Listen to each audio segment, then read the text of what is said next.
Hello and welcome back. As always, I'm Arnoux Jorgensen, lead designer of DWRPG, and I am here to talk about Session 3, our final session of Against the Machine, of course, joined by my co-conspirator, Nick.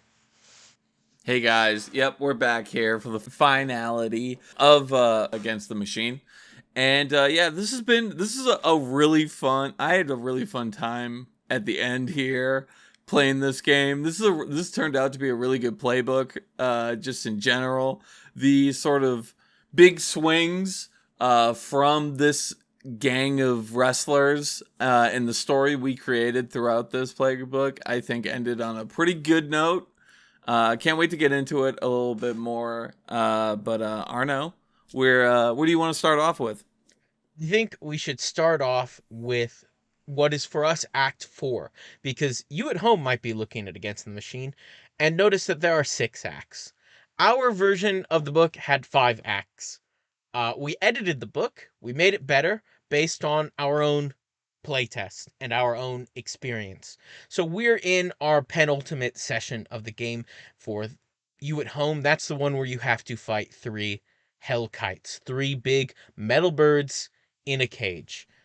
Classic cage match style. And we got new recruits as we have looked over, 2 of which really didn't matter. I had Titan Killer, Yep. who was an old vet, very strong, but the other 2, my defector guy and your private guy, really Yep. didn't even show up. Did nothing. Did absolutely. Yeah, we just created guys to pretty much just create guys. I can see, we talked a little bit about this, but I could see in, we were playing with multiple people or like you guys at home, we're probably playing this with more than just one other person. It is gonna probably come up that a couple of your guys, your friends, wrestlers might have to retire, and this would probably work out a little bit better for you guys. But for us, where we're just playing two, it was just two of us. I found we kind of just stuck with our main guys. You know, like the only real, like you said, Titan Killer was the only real new recruit that really got brought into the fold of Rip and Bulldog uh, in this, right, Arno? Right. And so when you're fighting Hellkite in these matches, Hellkite is a big metal bird that has one of 6 different traits. And in the first match against it, for us anyways, we had to roll a die, see what it had, and send a wrestler to respond. And because they're all one-on-ones, we were only going to send out 3 wrestlers. Hence, we didn't Mm-hmm. end up using our two of our 3 new recruits because we had so many wrestlers. We did not lose that many wrestlers in our adventures against the machine. We kept most Yeah. people alive. And in fact, as a reminder, the only one who lost any wrestlers was me. I was the Yep. one Mm-hmm. who Mm-hmm. lost the wrestlers. But that's Yeah. fine. I still had Bulldog, and Bulldog is the man we sent to fight the Hellkite in the first match, because the first Hellkite, when we rolled that d6, we got one that made it so its spearhead attack stole hype from the person it hit, which is very Mm-hmm. bad for high intensity For wrestlers. and also just for most of the people on our team, because if you guys remember from all the way back into the first video here, we made our team specifically for wanting to get a lot of hype and also to have high intensity. And this was a little bit of okay, we have to like think who out of this group could not really care about our our big group's main objective. You know what I mean? And Bulldog was the guy, of course. Why wouldn't he be, right? Yeah, I mean, he's the guy. He's like Rip Hansen, but better. Yeah, And yeah. so he went out there, and really, it sort of turned out in the perfect way. Bulldog is very tough. I believe he had 11 tough at the time. And thus, even though this bird was able to hit him a couple of times, the intensity never got that high. he didn't have that much hype, but he doesn't really use hype that much. I believe he won with a pin, if I'm correct. No, I think we did our standard. We try and knock the first guy out in the first match, and I think that's what we did Or here. maybe we did. Because I kept talking about during the session. I'm like, we always end up getting into this like flow during these sessions where I we think knock you're out the right, but first guy, and we it shouldn't makes have. sense because A, they're different matches, so we don't have to run into that Yeah, problem. But B, Bulldog has +1 odds on strike. yeah, So yep. it made sense that he would just go strike the guy, hit him really hard, and it Hmm. worked out. It worked out fine, really. There were some dangerous parts, but they were alleviated by the fact that you were an onlooker that was able to save Bulldog twice.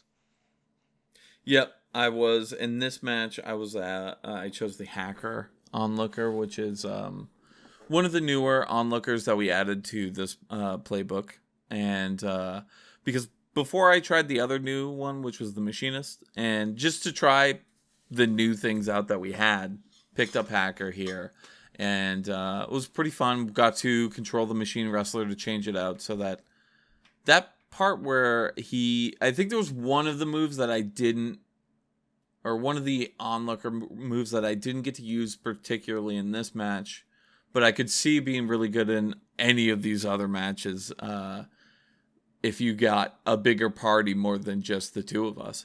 Would have been when a machine wrestler tries to injure somebody, you can just ignore that. Yeah. That could have gone so well in like any of our other matches where we were up against maybe like Guilty Blade Yeah. or To be fair, but though, you know. our wrestlers who were injured all died. That's that's unfortunately true Isn't that because funny that also our guys who made it out without injury? yeah, that's actually interesting. I didn't think about that. Because pretty much every machine has a way to injure someone. It is Yeah. fully coincidence that our injured people were the ones who were killed.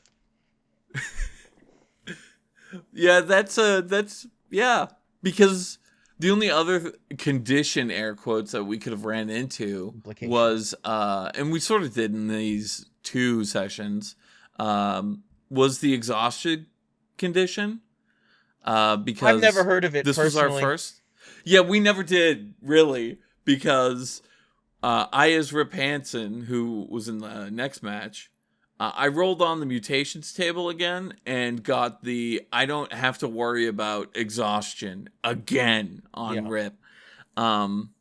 And other than that, this was our first. I And guess we in could also our say. second match, in our second match, Mhm. we got to choose what trait the Hellkite had when we set Rip Handsome out. And we Yep. chose Phoenix Engine, I think. Yes. Because Phoenix Engine only matters if it manages to succeed on all of its moves during a round with 8 hype, which means you want to finish it off as quickly as possible, is the Hmm. idea. And And so the we sent Rip, idea also. our guy with Yeah. lockout. Yeah, the idea also on this was sending out Rip for this, also because he had the most fame. I True. think at that time he had did. like 250 R fame. Mm-hmm.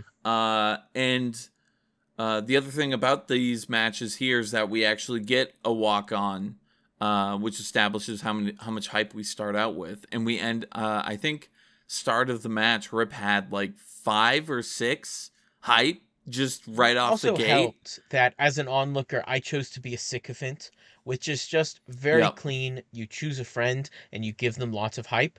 And I went, hey, just have even more hype. Yeah. And it really just, again, like we said, it was pretty efficient of how we were gonna do things. I was building up his break to effectively go in for the lockout, and Rip pretty much came and he did what he does best, which is look really nice, uh, kind of stand there menacingly, or uh, just as like wind-blown Apocalypse Man, and win the match somehow. He just keeps winning. I don't know why, Did he but I win love by him for lockout? it. Yeah, he did. Yeah. That makes sense. I mean, Yeah. he's a lockout guy. Yeah, yeah. So, Yeah. Rip And and this was Bulldog, yeah. the genetic twins, win again. Mhm. Mhm. It's really become the thing of we, all the way back in session 1, we created like characters, and I think I don't know about you, but I was like, yeah, I have a vision for like the main character in my head for my 2 is going to be Vertibird. And then as this game has just continued to play on, I think the dynamic duo of Bulldog and Rip are really like just the clean standouts of this entire adventure for us, at least. It's I just been super I fun to didn't play have as. an idea of who was going to be my favorite wrestler or main character or something. I certainly don't have that kind of attachment to anything in life at all. However, I did not think it would be Bulldog because Bulldog was specifically our leftover character. You made 2, I made 2, and you said, I'm going to make a clone because my stats are terrible. And I said, whoa, whoa, we have a 5th guy left over. Let me just make him a stat monkey.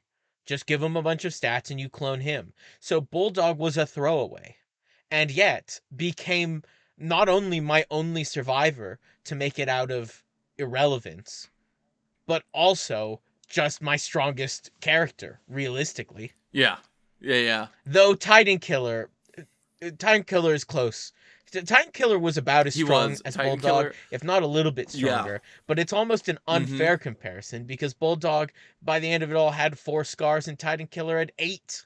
So Yeah. that should Yeah. say It was the something. thing of we should just real quickly talk about some of these new guys, because Only at one the end of matters, Titan last Killer. yeah, at the end of last match we were given a young blood, which I took, and then I gave you both another prime time and an old vet, which your old vet was Titan Killer, Yes. correct? Yeah. Yeah, and I mean, he was like, again, it's just like showing how fun it could be to make like an old vet character just right out the gate. It's Titan Killer came and he was efficient at what he was doing, He and rocked the that's why show. we I, threw him I out think, yeah, I think that really at goes the. to show with my style of making characters who can do things in matches. I Mm-hmm, know, as wild as it is, but as you were saying, yes, yeah. it means we threw him in for match 3. Now, to talk about both match 3 and Titan Killer, match 3, we didn't know what we were up against, but we saw all 6 of the possibilities. And I said, is there anyone we can send out who can really deal with everything or anything? And we were pretty scared. We were like, not really. There's just something that screws over everybody. It's really rough. Our Yeah. one guy who could sort of handle everything as a jack of all trades was Iron Voltage, who was gone. Mm-hmm. R.I.P. And Gone. so, yeah, Gone, but not forgotten. exactly. So we sent out Titan Killer. We said he's got a lot of scars. We don't love him that much. He's very powerful. So if he loses, he loses. We only needed to win 2 matches to go on to the finale. And we just won our 2. So we said, yeah, sure. Whatever. We'll send out what Titan Killer and just make a day of it. So we sent him out. Mm-hmm. We rolled the dice. He ended up getting the one that, oh my gosh, it was so bad. I believe Yeah, it it's. was the one that Mhm. I believe switches out, or no, it was the momentum Yes, one. it It is. was the momentum Mm-hmm. Titan Killer, or not Titan Killer, Hellkite. Yes. And And yeah, so that we had to was fight its flare or instead of its tough. And that's so bad. Its mhm, tough is basically 7, I believe it is, and the flare was 12. So suddenly instead of fighting a difficulty 7 machine, we had to fight a difficulty 12 machine. That's so much worse. And the caveat it gives you says, "Hey, while they're grabbed or toppled, is it grabbed or toppled? Something. yeah, While they have one of it's grabbed or while toppled. they're grabbed or toppled, you can ignore this, and they go back to being tough 7. A 7. The Yeah, problem yeah. is Titan Killer was not focused in grab because we didn't have anyone focused in grab. That was just not a thing we No. really considered. We never made any Mm-hmm. grab guys, which is strange because in the first match, it's a really viable way to win, but we didn't think about viability or anything. So, No, we didn't. I'm talking about first show, first match it was, but we didn't do any of that stuff. So we had this awkward thing where Nick's like, I think, what should I be? Maybe I should be a machinist again. I went, no, I've got a plan. It requires you to be a saboteur. And Nick went, okay, Yeah. I guess, sure. And this plan involved the fact that using Clash, I could grab him. But I was unlikely to succeed because Titan Killer did not have 1,000,000 hype. Now, as a wild wrestler, I did give him some abilities such that let the intensity start at 2 instead of 1. I made him to complement our team, which he did much Mm-hmm. later, but for this particular match, he didn't have the hype to break through 12. If you want to break through 12, you have to have an odds 20 move on average. Technically, even with 1 dice, you could break through 12, but realistically, you want about 20 dice, maybe 19. There was no way I was going to do that. The base odds of Clash is 8. I would have had to have 11 hype, and that's just not how Titan Killer rolls in the early game. So I grabbed him, knowing it would fail, and I would just get the grab off and he would get the spotlight. The thing is, they don't lose the grab condition until they succeed a move or until they attempt a move. And as a saboteur, Nick, you were able to pass the spotlight back to me. Yep. I was able to pass the spotlight back to you, and also when it came back to you, to your turn, I was able to. I think that was the moment that I gave you a sharp, Yes. which you used to bloody him to great effect. It was very crucial because these machine wrestlers have a lot of weight in their odds on their proficiency. Proficiency is typically a thing that doesn't matter too much to a young blood wrestler. You can get bloodied a lot as a young blood. You really only have 1 or 2 proficiency in your moves, sometimes even 0. So when you lose it from being bloodied, you don't really mind. But higher wrestlers will have 4 or 5 proficiency in a move. And when you're bloodied and you don't have that proficiency, you lose 5 dice. It is tragic. Most of these machines, their proficiencies are like 6 or 8, some even 10. And so when they get bloodied, Oh when you yeah. spike a shiv right into their gasket, right, and they're leaking all this Yeah. fuel Yeah. everywhere, suddenly they can't hit you so much. And it meant that because Titan Killer was quite tough, in spite of being a wild, he had quite good stats. I rolled, I think, a 6, a couple 5s, and a 4 for his stats just when he was created, which was Yeah. incredible. And so it meant that once I had grabbed him, he was never going to succeed a move to break from the grab. Just ever. Mm-hmm. And I think that plan executed well. I don't know. I don't really remember how we took him down.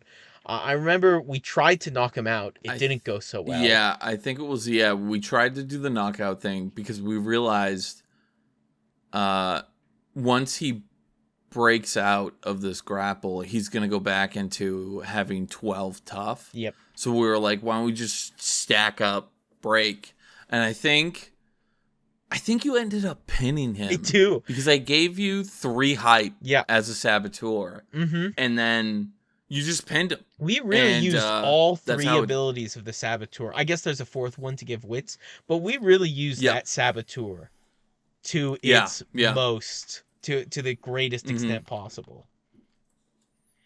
And so it was pretty nice. The knockout didn't work, but we pinned it and we took down our 3rd bird. Simple as Yeah. that. 3 Hellkites down. And let me just say, winning all 3 of those cage matches, sure, you only need to win 2, but we got a lot of mutation points in bank Oh because of yeah, it. baby. Yeah. We got 1 on Bulldog, 2 on Rip Handsome, and then Yep. 3, of course, on Titan Killer, which was huge. Mm-hmm. Yeah, it was pretty good, and we used them pretty much all immediately. I misremembered the mutation points that I had on Rip and thought I only had 1, and that worked out as well as you could think because I rolled Rip not getting exhaustion again, which is The pretty only much thing just he his could forever roll. stat. Yeah, that was his forever mutation that he always had, is never be exhausted. Which I was fine with He because I just can't love Rip. stop dancing. That's his thing. He just don't Yeah. stop. Mm-hmm. And I forget what I Starting think hype. for. Yeah, that's what it was. Yeah, his starting hype. I got like +1 or +2, I believe it was. And obviously, for a guy like Rip, that is godsend. Yes. Because my God, I use that. Mm-hmm. And I think for Bulldog and Titan Killer, I think you got both times. I feel like you got the change out a move or trait, No. and No, then no. So was Bulldog, I got oh what that. no And then oh, okay for Titan Killer, I rolled on the 3-point table. I got choose any reward. And I oh also, yeah, even though that's it what it didn't was. seem like the best one, I chose the exhaustion one as well. Because exhaustion Mm-hmm. was just so brutal. And I went, Yep. here's the thing, Nick. If we're not going to be clear, there's a setback for prime time and veteran wrestlers in Against the Machine that says if you're prime time or vet and you start the match, you are exhausted until Spotlight 5, which means your first 2 Yep. rounds you're exhausted. It's quite bad. And so I went, if we're not going to start with him though, if he's not coming in the final match until Spotlight 5, I'm going to just get him some stats because that's something I could have picked. However, if we are going to start with him, because starting with Titan Killer meant the intensity started at 2 already. And I said, if we are going to Mm-hmm. start with him, then I'll pick the exhaustion thing. I'll make it so he's not exhausted either. And we said, Yeah. yeah, we'll start with Titan Killer. So I picked that one. I went, look, as much as Yep. I'd love to have big, fat stats, Yeah. pick what I works think with the match. it was easier. Yeah, because we ended up starting the next match with both Rip and Titan Killer because of Mhm. the just the main fact that everyone else that we could use at our disposal at this point was going to be exhausted until that point, Mm. until Spotlight 5, and that was brutal to say the least. I If don't know how we if would we have wanted to send worked with someone it. not exhausted, we would have had to send your My backup newest wrestler guy. guy you just sent Yeah. in or you just Yeah. created. Yeah. And he just, no offense, he just wasn't the biggest member of the team. We didn't want to send him out. No. Yeah, we wanted to send our big guys out because we just became so attached to Rip and Bulldog, and also I guess in like the very quick period of time that we played with him was Titan Killer. Yeah. And Vertibird was there No, he a wasn't. little bit in the No, he sidelines. wasn't. He was no, So yeah, we no, started with Titan Killer and Rip, and the idea was, yeah, if you can see in the final battle, you have 2 wrestlers versus the final boss. And every mm-hmm. time the final boss takes someone out, you can sub in another wrestler. Alternatively, you can leverage wits to sub out and sub someone else in if you just so choose on your spotlight. And so we started in with one of each of our guys, and you're trying to get as many eliminations as soon as possible. Every time you eliminate the sweeper, the final boss, the maximum spotlights goes down. And then you have to win in a lights out. Otherwise, they win the lights out, and you lose the whole game. So it was not only a matter of getting eliminations, but getting timing. And this was the crucial thing, because Titan Killer made it so as soon as it was the enemy turn, it was already intensity 6. Just Yeah. immediately. We started at Mm-hmm. 2. He got a good intensify in. I don't know if he boasted or something. I don't remember what he did. Maybe I just Unga Boonga striked. But we got the intensity up to 3. As soon as it went to the enemy, they start with a move that brings the intensity up by 3, which suddenly we're at max intensity. And then it got back to us. And I won't pretend the enemy boss wasn't dangerous, but did we lose anyone? I don't think so.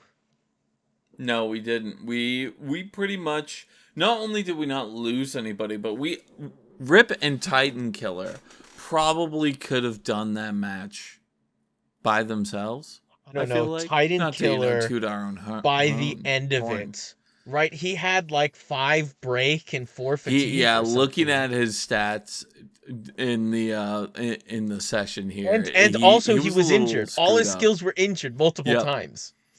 Yeah. But the great thing was, I think in the first spotlight, we gave it to you first. Hmm. And the great little mechanic that's added at the end fight here is that you're given like 4 weapons Yes. to choose from. I And forgot about I this. think your first move was to use the That's right. Gatling gun, I I boasted believe. and then I Gatling gunned.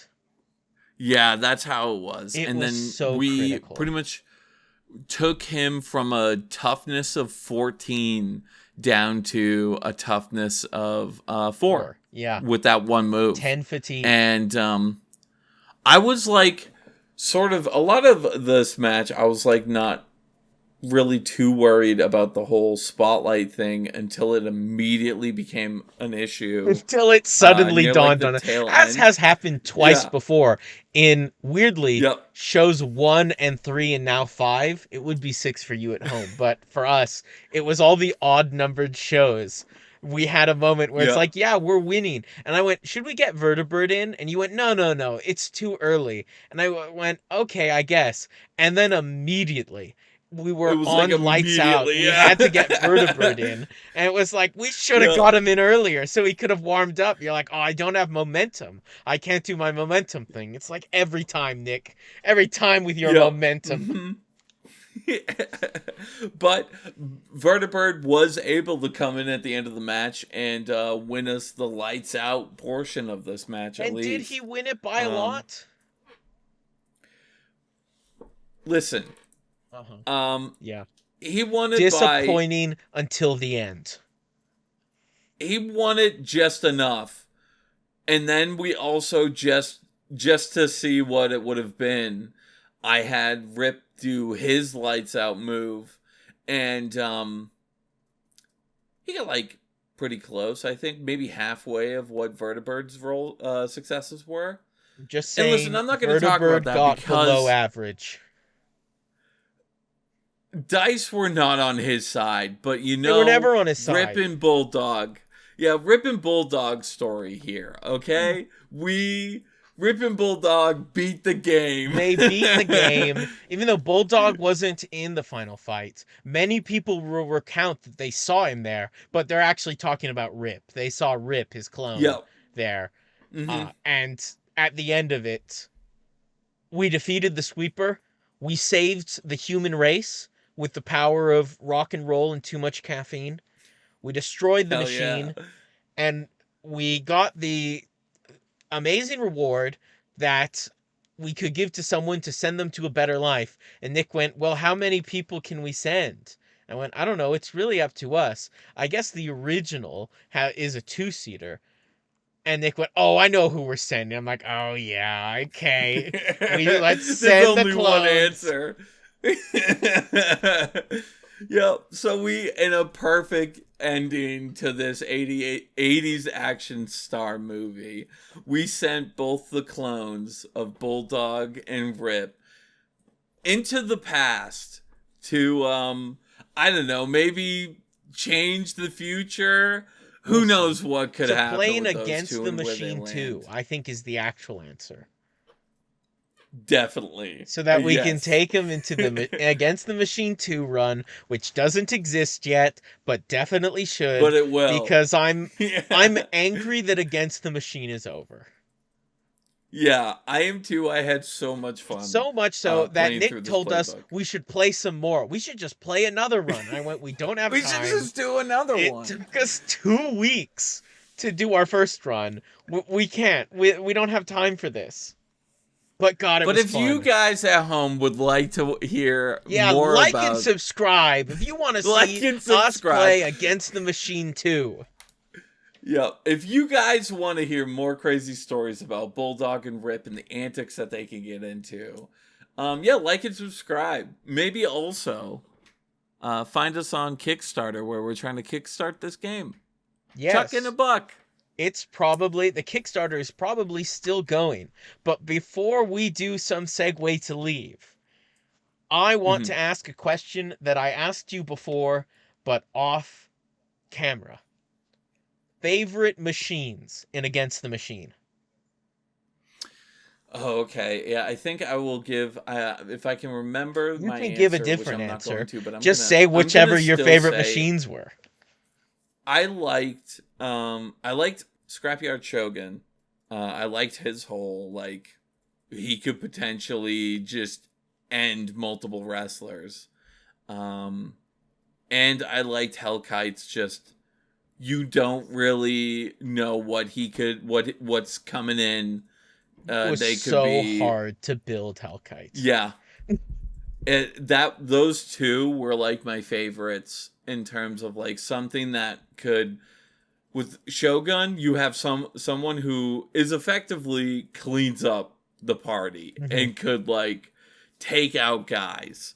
And then with Hellkite, I feel like it's okay, you've built characters a certain way, like us, where like we built most of this party to be high intensity. Now, how do we force this round peg through this square hole? You know what I mean? Like Hellkite forces you to figure out how can I beat him with this build? You know what I mean? With the build that I've been building throughout this playbook. It was But yeah. wild. I think my true appreciation for Hellkite when we were fighting it was match 3, when we were choosing to send someone in. And I said, who can handle any of these 6 things? And we just could come up with nobody because Yeah. something countered someone, right? That's just Yeah. the way it was. In between or in between all 6 of the moves, there was, or all 6 of the traits, there was something for everyone to just stop their game plan. Very scary. Yeah. And I think that maybe it's a little telling that we decided to just be like, let's just throw our old vet at the last Hellkite. Yeah. Because hopefully we have at least built him, and by we I mean you, have built him enough that he can handle roughly everything, And yeah, that's where we ended up doing. I think I do like both of them, and obviously I built them, so I have some joy and attachment to all of You them. can't pick your favorites, yeah. Yeah, no, but I definitely can. The Reaper, though, right? The Reaper was really good too, yeah. The Reaper led to some epic moments with the blackouts. The blackouts that are supposed to be, actually, they're supposed to be 1-on-1s, but we had the 2-on-1s because of Zaz D'Angelo. Rest in peace. Yep. And I think another one, like a surprise hit for me, was the Hangman, because of his like the starting thing Every turn for him, lockout. where he's like, yeah, you gotta roll a lockout first, and you might just submit to him. I think is such like a deadly like. Oh crap! Like But that could not be as that's deadly. It's so weird. I also love Guilty Blade, just swinging, and maybe it has something to do with I like strikers. I like strikers in this game. They're a lot of fun. As much as I love the big flyer and big powerhouse moves, the striker just go at him and swing hard will always be close to my heart. And Guilty Blade is that. He just goes and punches, and he's this unstoppable machine. Yeah. It, it is hard to just be like I guess nobody's gonna be like my favorite machine was the first ones, the Mannequins? mannequins. Maybe. I don't know. They have the Dominator kill shot. Oh Let yeah, me that move let was me tell you, great. Yeah, no I way. Yeah. they may not be on the top of my list of favorite machines, but I could see them as someone else's favorite because they sure as hell rocked Yeah. us. Yeah, they did. And like it is the thing of like my Vertibird his one main thing that I love was his origin feature that he could just take machine moves. Yep. And I wish that we used it a little bit more now that I think of it. But I think that that had would be less for to another do run. with the origin and more to do with Vertibird. Yeah, Because that's anytime you true. used a non-momentum move, you'd lose momentum. And Yeah. what are the odds you're going to find a machine move that's a momentum move? Yeah, that was not good planning on you boys move there. I Vertibird deserved to be in the bucket. That's all I'm saying. He may have yeah. won the match against the sweeper, but he's no Rip Handsome. No, he's not. No, yeah. I am so excited to see where Rip and Bulldog end up. Yeah. Because I at least have some ideas, or at least had canon. But we're gonna have to see where these guys, these beautiful boys, go. You know? Yeah. We'll see where it takes them. And hopefully you will join along with the journey to see where it takes all of us as well. Because that is the end of our Against the Machine adventures, at least for this playbook, at least for this run. I really do want to make an Against the Machine too. I really do just want to make an Against the Machine hard mode, right? Like suddenly like a Yeah, heat yeah. difficulty We mode. talked Like, about that. yeah, Yeah. exactly. Of like, oh, you played Against the Machine and you won, huh? How about you play in extreme? That was the baby mode. This is the Yeah, real yeah. man's mode. I've thought about it, but if you want to see something like that, you got to let us know because it's going to take time to develop. It is going to take time to build, and we've got a Kickstarter that we've got to head back to, which I think it is about time to do. And so, it was glad to have you here once again. I am Arnoux, head designer of DWRPG, and I was joined by Nik. Yes, the co-designer of DWRPG. And yeah, we'll see you guys later. Hopefully with more stories. And until then, bye. Bye.